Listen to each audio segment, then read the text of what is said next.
Good day! Welcome to Rina's Kitchenary! On this video ay magluluto ako ng pork belly with tasty potato!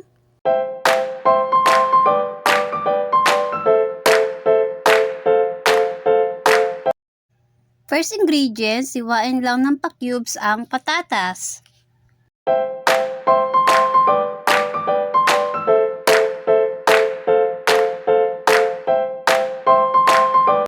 At hiwain din ng pa-cubes ang pork belly.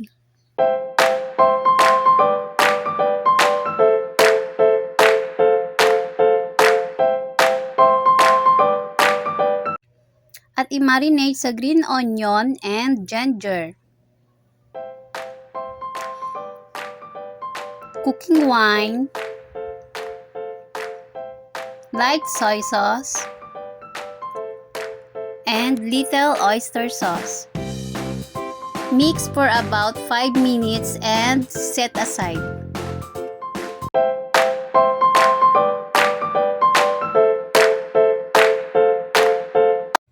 Remove green onion leaves and ginger. Add 1 tablespoon of cornstarch and mix well.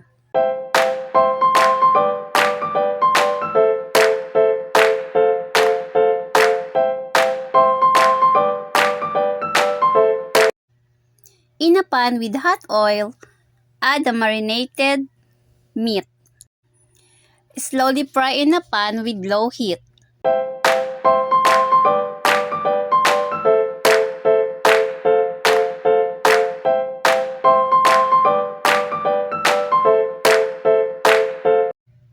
Until release its fat until golden and crispy.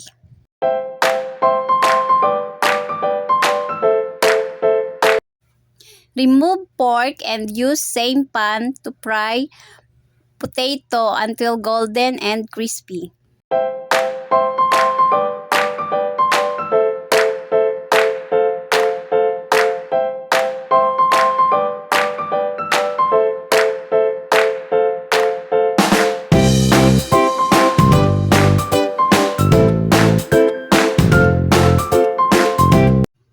Add pork belly and season with garlic powder, salt, and anything seasoning you want.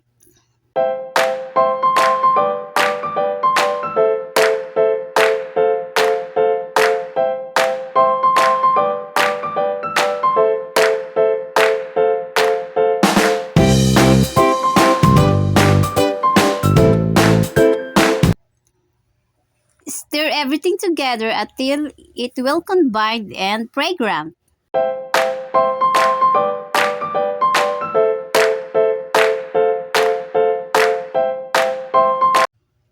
Add onion leaves and stir. Pork belly with tasty potato is ready! Happy eating! Please do subscribe to my video if you like it and share it with your friends. Thank you! Bye-bye!